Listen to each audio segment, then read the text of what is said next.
We're going to use this excellent paper to kick off a literature review of hallucinations in large language models. I'm going to click this deep dive button from the Sturdy Statistics Deep Dive extension. And what's going to happen now is it's going to download every single paper that cites or is cited by our foundation paper and organize it all so we can easily explore the entire literature surrounding this discussion. So we can see there's a conversation around AI and decision and diagnostics, large language modeling techniques, model challenges and optimization, hallucination and accuracy. And with any of these high-level topics, we can actually click on them and both get the trends of these high-level topics as well as go into some more granular information.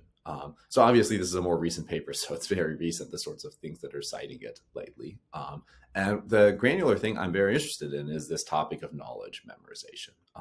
So we can get a high level summary on this discussion, talking about that goes really into the ability of large language models to retain and utilize factual information learned during training.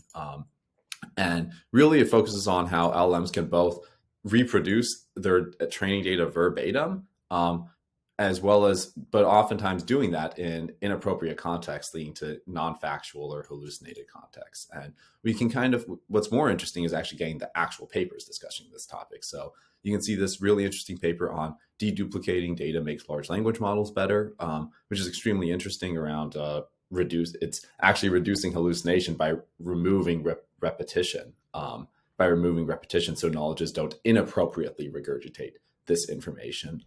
But the paper that really catches my eye is this paper on large language models that struggle to learn long tail knowledge, which I think this title even just kind of captures the core problem with LLMs is there's a few domains that have lots of data. There's a few domains that have lots of data and large language models can perform extremely well on very cheaply.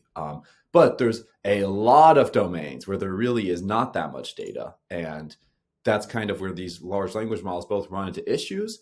But at the same time, there's actually some data that leads AI optimists to be quite excited for the future of scaling. And this plot kind of tells that story where two people can look at this and have very different takeaways. One is you can look at this and say, okay, well, when there's not much information that the model has been pre-trained on, they really struggle to answer QA questions. So this x-axis is the number of relevant pre-training documents, y-axis is the QA accuracy.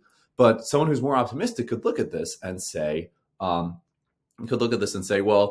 look here, though, there's emergent learning going on. When there's a larger model, it's actually more capable of handling out of distribution information. And that's what this data shows. I would have questions. I would need to dig in a little bit more to see how they're determining the number of relevant pre-training documents, because information creep is a major issue in LLM evaluations. But taking this at its word, I think that's a pretty good reason to be optimistic for emergent methods.